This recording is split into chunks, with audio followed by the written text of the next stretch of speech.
waa xalqadii 12aad ee taxanaha kun habeen iyo habeen. Haddii ay tahay markii koowaad ee channelkan soo boqonayso, fadlan subscribe ka taabo, like tana saar gambalada kana daaro si ay ku soo gaaraan muuqaaladeeda cusub. Anigana ay dhiirigelin igu noqoto. Iminkana daawasho wacan.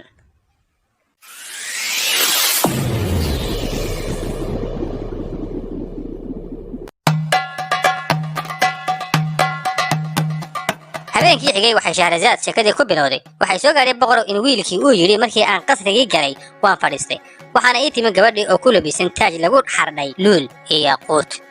waxaana ku labisneed dhar haddii aad arki lahayd aad quruxdiisa la yaabi lahayd intaan yada quruxdeeda la gaadhinba. markii ay aragtay ay ii qosashay waxa ayna igu tiri ma dhab ayaa waxaan aan arkaa oo waad ila joogtaa mise waa indhahayga. waxaan ku idhi maya waa xaqiiqo waa dhab oo waan ka hor fadhiyaa. waxa igu tiri bal soo dhawow hurdo iyo cuntaba waad ii diidee. waxaan ugu jawaabay anigoo kula mid baan ahay oo waxaa cunto iigu dambaysay maalintan adiga ku arkay. kolkaas ayaanu cabbaar fadhiisanay oo sheekaysanay. kadib waxaa la ii keenay raashin kala noocyo ah oo qof kasta ku riyoodo inuu maalin uun cuno. wuxuuna ahaa misig heer sare loo kariyey aadna u macaaneyd. markaas ayaanu cunay ilaa aan ka dhergay. kadibna waxaa la ii keenay faraxal iyo cadar caraf badan.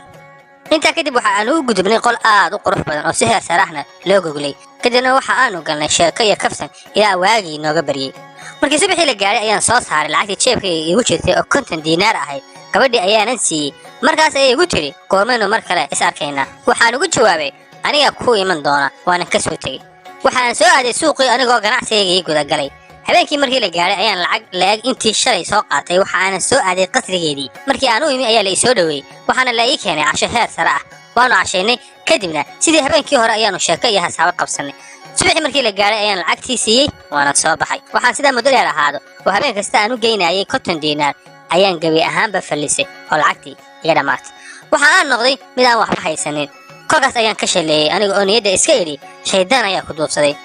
waan fallisay jeebkayguna waxa uu ahaa mid aan waxba ku jirin. anigoo xaaladaas ku sugan misana suuqa meel ciriiri ah dhex maraya ayaan arkay askari jeebkiisa ay ka muuqato boorso yar oo lacag ah. markaas ayaa lacagtii tamac iga galay. gacantaydii ayaan taagtay oo waxa aan geliyey jeebkii askariga boorsadii lacagta ku jirtayna waan la soo baxay. askarigii ayaa dhankayga soo fiiriyey inta uu shaki galay ayuu jeebkiisa gacanta la aaday. waxa uuna dareemay inay lacagtii ka maqan tahay. kolkaas ayuu bahal dhirbaaxa boolis ah ii taagay. intuu dhulka ila wareegay ayaan wareeray. kadibna dadkii meesha marayay ayaa igu soo xoomay iyaga oo bilaabay in askariga iga celiyaan iyaga oo ku leh naxariis daranida maxaad wiilka sidaas ugu galaysaa. isagana wuxuu ugu jawaabay war waa mid xaaraami ah oo waa tuug lacag baanu iga xaday. anigu weli maan soo noqonin sidii baan u baxsanahay oo aan weli u walaalsanahay. hadallada dadka si fiican umaan maqlinin. waxaan yar igu soo gargaaraysay hadalkii dadka oo leh wiilkani waa miskiin waxna kaama xadin. dadka qaarna waxay ahaayeen kuwa aniga difaacaya qaarna askariga ayay rumaysteen oo la jireen ilaa uu barasaabkii magaalada iyo qaar ka mid ah taliyayaashii meesha ay yimaadeen. way nagu soo leexdeen iyaga oo dadka weydiiyey maxaa meeshan ka dhacay. kolkaas ayaa waxaa hadlay askariga isaga oo ku yidhi amiir kani waa xaaraami tuug ah. waxaan jeebkayga ku sitay boorso buluug ah waxaana iigu jiray 20 diinaar. aniga oo meel ciriiri ah marayana way igala baxay. barasaabkii ayaa askarigii weydiiyey ma cidda kula socotay mise keligaabad ahayd. askariga waxa uu yidhi maya keliga ayaan socday.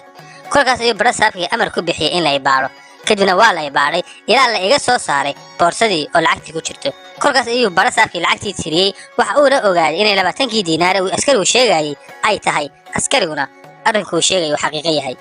barasaabkii aad ayuu u xanaaqay. waxa uuna yidhi horteeda ha la soo istaajiyo. markii hortiisa la igeeyeyna waxa uu ii weydiiyey waryaa wiilow ma adigaa lacagtan haday. xogaa ayaan kala hadlay balse waxa aan go'aansaday inaan runta sheego. waxaana ku idhi haahey aniga ayaa xaday.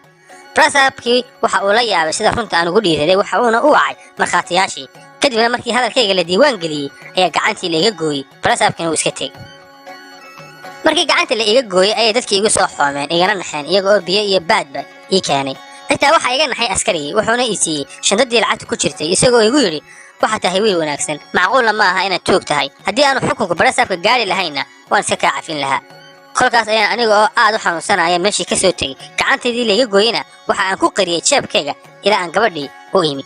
markii aan u imi ayay wejigaygii isbeddel ka dareentay. manaysan arkin gacantayda maadaama aan qarinayay. waxayna igu tiri maxaa kugu dhacay oo aad la murugaysan tahay wejigaaga maanta isbeddel baa ka muuqdee. laakiin waxba umaan sheegin. waxaanan iska galay qolka kadibna way iga soo daba gashay iyadoo iga sugaysa inay siday wax u jiraan aan u sheego balse umaan jawaabin ilaa habeenkii laga gaadhay. habeenkii markii la gaaray waxa ay keentay casho laakiin waan ka cudur daartay inaan wax cuno anoo ka baqay inay aragto anoo bidixda wax ku cunaaya.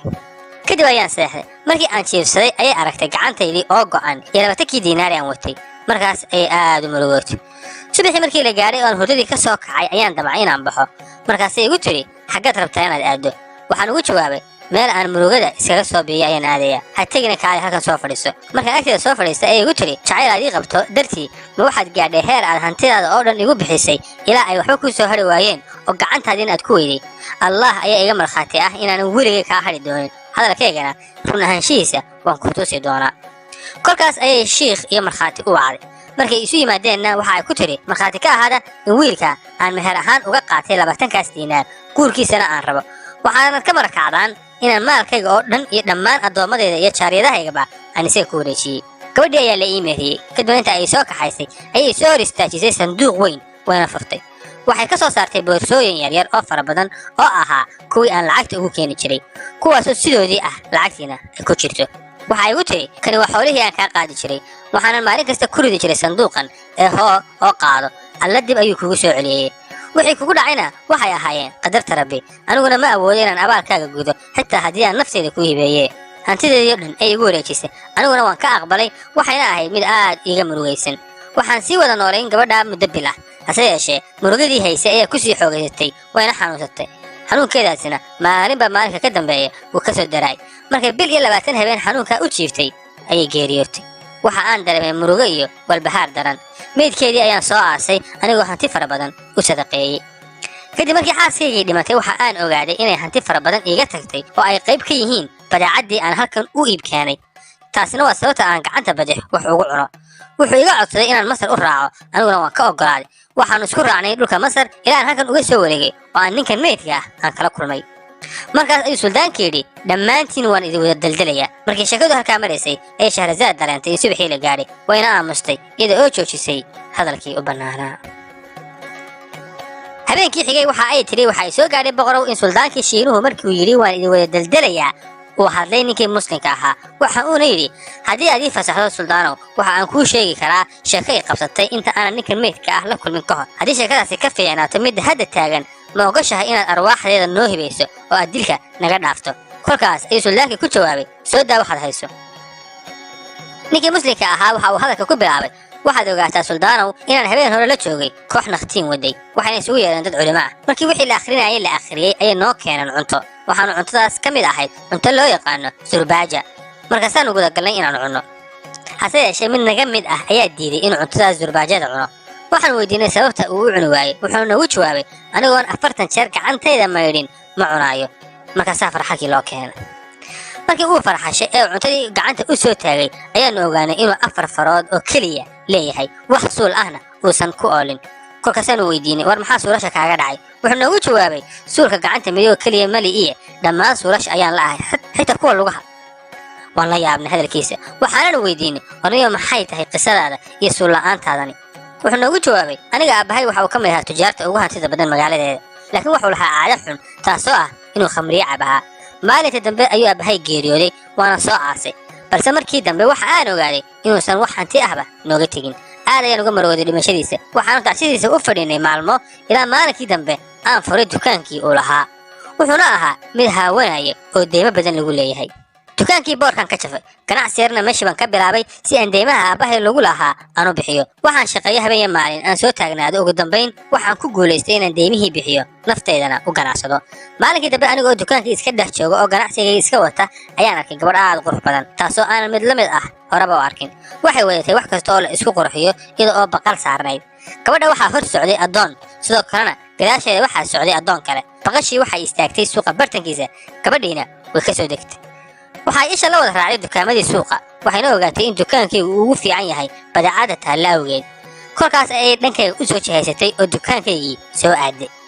markii ay dukaanka soo gashay ayay isalaantay judhiba waxa aan dareemay quruxda codkeeda waxayna iska furtay xijaabkii ay wadatay yaa allah alla maxay qurux badan tahay waxaad moodaaba xurlacayntii jannada oo ay hortaagan kolkaas ayay badeecadii ay rabtay ay weydiisay anna waxaan u sheegay in badeecadaas aanan iminka haynin balse ay xoogaa sugto inta bakhaarada laga furaayo way fadhiisatay aniguna halkii ayaan sheeko u qabtay oo aan maaweeliyey ilaa intii bakhaarada laga furaayay markii dambe waxaa la furay bakhaaradii waanan u keenay badeecadii ay rabtay taasoo dhammayd qiimo ahaan 5,000 oo dirham markii aan badeecadii u keenay ayay kacday iyadoo aan wax lacag ahba dhiibin waxaana fuushay baqasheedii aniguna shuuq umaan odhanin waayo markaas waxa keliya aan ka fakarayaba waxa ay ahayd quruxda uu eeba ku manaystay gabadhii way baxday manaan weydiinin halka ay degan tahay mana weydiinin lacagtii manaan aqoonin meel ay ka timi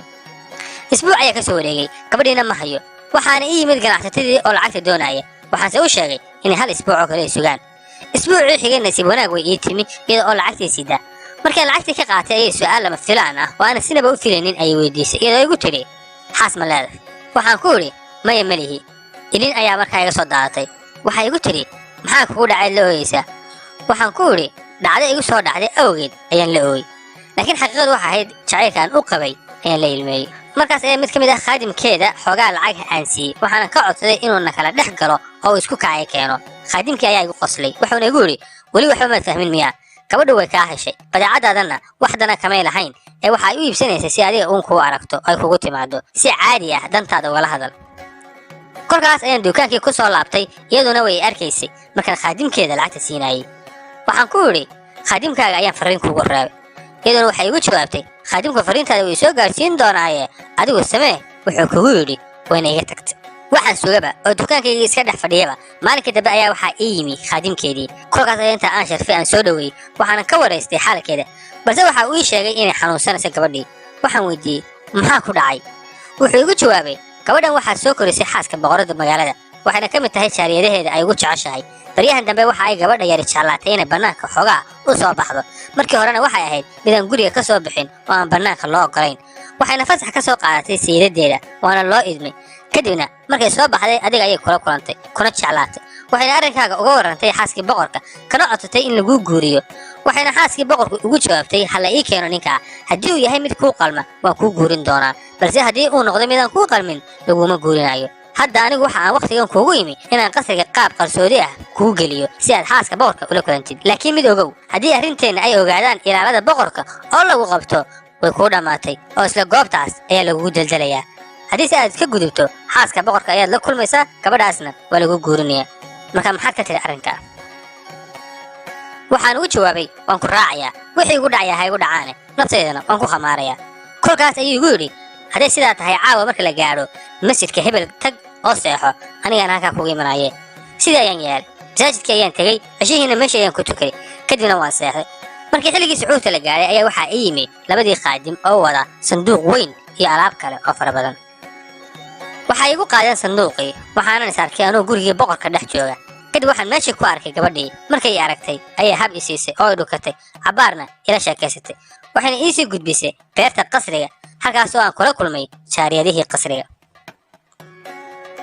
wax yar kadib waxaa noo soo gashay xaaskii boqorka oo aad moodid wixii dahab adduunka yaallayba inay ku labisan tahay markaas ayay jaariyadihii kala tageen aniguna aan boqoradii salaamay kadib waxay igu tiri fadhiiso markaan fadhiistay ayay igu biray su'aalo iyadoo qofkaan ayay xaalkayga iga waraysanaysa in muddo ah markii aan sheekaysanaynay kadib ayay igu tiri nala joog muddo 10 maalmood ah intaanu arrinkiina ka xalinayno waanan aqbalay kadib boqoradii waxay la hadashay boqorkii oo arrinkaygii ay ka dhammaysay waxaana lagu ballamay in loo dhigo aroos aan caadi ahayn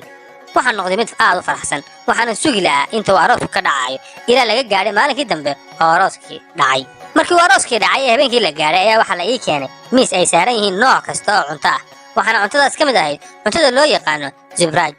cuntadii zubraajyada ahayd ayaan gudagalay inaan cuno kadibna meeshii ayaan ka soo kacay waxaanse ilaaway inaan cuntada ka farxasho anigoo qolkayga soo galay wax yar kadib waxaa la ii keenay gabadhii oo la gelbinayo qolka ayaana la iigu soo xaleeyey markii faraashka ku soo fadhiisatay ayay si kedis ah u urisay farahayga